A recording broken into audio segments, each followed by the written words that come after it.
பொதுப்பணித்துறை அமைச்சர் காலையில் என்னை சந்தித்து மாண்புமிகு சட்டமன்ற உறுப்பினர் வெளியில் பேசிய பேச்சு அவையின் மாண்பை குறைப்பதாகவும் அச்சுறுத்தல் விளைவிப்பதாகவும் அது மாண்பினை சட்டமன்ற மாண்பினை குறைப்பதாக இருப்பதாகவும் அவர் மீது நடவடிக்கை எடுக்க வேண்டும் என்று ஒரு கடிதத்தை அவர் கொடுத்திருக்கிறார். அவர் மட்டுமல்ல, மாண்புமிகு உறுப்பினர் அவர்கள் இங்கே அவையில் ஒரு சிறப்பான கருத்துக்களை நல்லா பேசிக் கொண்டிருக்கிறார். ஆனால் வெளியில் ஒரு பொதுக்கூட்டத்தில் அவருடைய பேசிய பேச்சை அனைவரும் ஊடகங்களில் நீங்கள் பார்த்திருப்பீர்கள். அந்த பேச்சு முடிந்தவுடன் அந்த வன்முறை பேச்சுக்காக அவர் மீது நடவடிக்கை எடுக்க வேண்டும் என்று பொதுமக்கள் பல பேர் பேரவைத் தலைவர் முறையில் எனக்கு கடிதமும் எழுதியிருந்தார்கள். தொலைபேசி மூலமாகவும் எப்படி நீங்கள் சும்மா இருக்க முடியும் என்றெல்லாம் கேட்டார்கள். நிருபர்கள் பத்திரிகையாளர் கேட்கிற போது கூட இந்த வளாகத்திற்குள்ளே நடந்த சம்பவங்களிலே என் அனுமதி பெற்று கைது செய்யப்படுவது எப்படி என்பதை பற்றியான விளக்கமாக நான் தெரிவித்தேன்.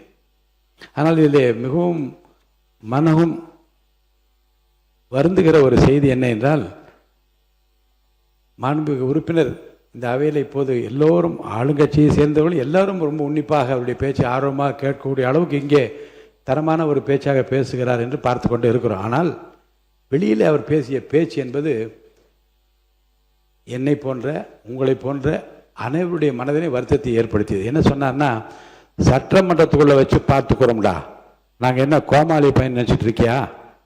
சட்டமன்றத்தில் நாம் பயந்து ஓடணுமா? பேய் அடித்த மாதிரி சட்டமன்றத்தில் உட்கார்ந்துக்கிட்டு இருந்த தமிழ்நாட்டினுடைய முதலமைச்சர் கொத்து பரோட்டா இருங்க படிக்கிற கொத்து பரோட்டா போல. என்னடா கொத்து பரோட்டா? உன்ன மாதிரி ஆயிரக்கணக்கான இருங்க கொஞ்சம் இருங்க சார், எவ்வளவு கேவலமா பேசினேன்.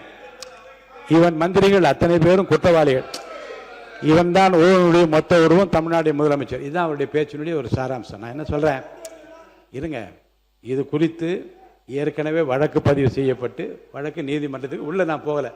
அதில் எந்த காலகட்டத்தில் பேசினார், எதுக்காக பேசினார் என்பதை பற்றியால் நான் விவாதிக்க விரும்ப, அது முறையும் அல்ல. ஆனால் சட்டமன்றத்துக்குள்ளே வைத்து உனக்கு எலும்பு இருக்காது என்று ஒருத்தர் சொன்னால் அது நியாயம்தானா என்பது யோசிங்க. ஆபாசமான பேச்சும் ஆபத்தை விளைவிக்கிற பேச்சும் வன்முறையை தூண்டுகிற பேச்சுக்களாலே நம்ம என்ன சாதிச்சு விட முடியும்? தமிழ்நாட்டு இருங்க சார், குறுக்க பேச தயவுசெய்து பேசி முடிச்சிடுறேன். வழக்கு நிலுவையில் இருக்கிறது. வழக்குக்குள்ளே நான் போக விரும்பவில்லை. ஏன் பேசினார், எந்த சந்தர்ப்பத்தில் பேசினார், எதை பேசினார் என்பதை பற்றிய விவரங்கள்லாம் வரும். ஊடகங்களிலே வந்த செய்தி பல ஊடகங்களிலே நான் வெரிஃபை பண்ணி தான் இதை சொல்கிறேன். மாண்புமிகு முதலமைச்சரை பற்றியும் அவருடைய எலும்பை உடைப்பு என்று சொன்னபடி வன்னியரசு மாண்புமிகு அமைச்சர் வன்னியரசு கூட அடுத்த நாள் எல்லாருக்கும் எலும்பு இருக்குன்னு ஒரு அறிக்கை கொடுத்தார். அப்போ ஒருத்தருக்கு ஒருத்தர் விரோதங்களை வளர்ப்பதும் வன்முறையை தூண்டுவதும் இந்த அவைக்கென்று ஒரு மாண்பு இருக்கிறது. இந்த அவைக்குள்ளேயே அதை நடத்துவேன் என்று சொல்லி காட்டுகிற அந்த சொல்லாடலும் அது குறித்து அவர் பேசிய அந்த வேகமும் இருங்க நீ இருங்க அப்போ நான் என்ன சொல்கிறேன், இருங்க நான் என்ன முடிவுக்கு வரேன். இல்லை நீங்கள் இது அவர் பேசியது நியாயம் என்று நீங்கள் வாதிடுவீர்கள். ஆனால் ரெண்டு விதமான நடவடிக்கை என் முன்னாலே இருக்கிறது. அவையிலேயே அவர் மீது என்ன நடவடிக்கை எடுக்கலாம் என்று கேட்டு பெரும்பான்மை வைத்து நடவடிக்கை என்ன வேணாலும் எடுக்கலாம், அல்லது உரிமை குழுவுக்கு அனுப்பலாம். என்னை பொறுத்த வரைக்கும் முறையான விசாரணை நடைபெற்று அவரிடம் விளக்கம் கேட்க பெற்று அதற்கு பின்னாலே என்ன செய்யலாம் என்ற அந்த முடிவோடு தான் இங்கே அமர்ந்திருக்கின்றேன். பொதுவாகவே இந்த ஆபாசமான பேச்சும் அல்லது அருவருக்கத்தக்க வன்முறை பேச்சுகளும் தவிர்க்கப்பட வேண்டும் என்று தமிழ்நாட்டு அரசியலில் ஒரு இலக்கணமாக அடிப்படையாக இருக்க வேண்டும். ஏனென்று சொன்னால் நான் ஒரு செய்தியை இங்கே சொல்வது பொருத்தமாக இருக்கும் என்று கூட கருதுகின்றேன். இருங்க சார், கேளுங்க. ஒரு செய்தியை பொருத்தமான ஒரு நிகழ்வை கூட சொல்கிறேன். நான் அனைத்து இந்திய அண்ணா திராவிட முன்னேற்ற கழகத்தில் இருந்து சில காலம் தமிழ் மாநில காங்கிரஸில் இருந்தேன். இப்போது நடந்த சம்பவங்களிலே ஆபாசமான பேச்சாக எந்த கட்சி பேசியிருந்தாலும் வன்முறை வளர்க்கின்ற பேச்சாக எந்த கட்சியினுடைய உறுப்பினர் பேசியிருந்தால் முதல்ல அந்த கட்சி தலைமை கண்டிக்க வேண்டும். ஒன்று. ரெண்டாவது, முத்தமிழறிஞர் கலைஞர் கைது செய்யப்பட்டார், இரவு நேரத்தில் கைது செய்யப்பட்டார். நான் உங்களை கேட்டுக்கொள்வது, வன்முறை பேச்சாக இருந்தாலும் ஆபாசமான பேச்சாக இருந்தாலும் முதல்ல வீட்டில் இருக்க உங்கள் மனைவிமாரிடமும் குழந்தைகளிடமும் உங்கள் வீட்டு பெண்களிடம் கேளுங்க, இது என்னமா இந்த பேச்சு சரியா என்றால், அது ஆபாச பேச்சாக இருந்தாலும் வன்முறை பேச்சாக இருந்தாலும் அந்த வீட்டு பெண்களும் அந்த குடும்பத்தை முடிச்சு அப்படி ஏற்றுக்கொண்டால் உங்கள் மனசாட்சி அதற்கு பதில் சொல்லட்டும். முத்தமிழர் கலைஞர் கைது செய்யப்பட்ட போது நான் வேறு கட்சியில் இருக்கிறேன். அவர் மீது மிகுந்த மரியாதை கொண்டவன். அதை பற்றியால் பின்னாலே விவரமாக வாய்ப்பு கிடைக்கிற போது சொல்கிறேன்.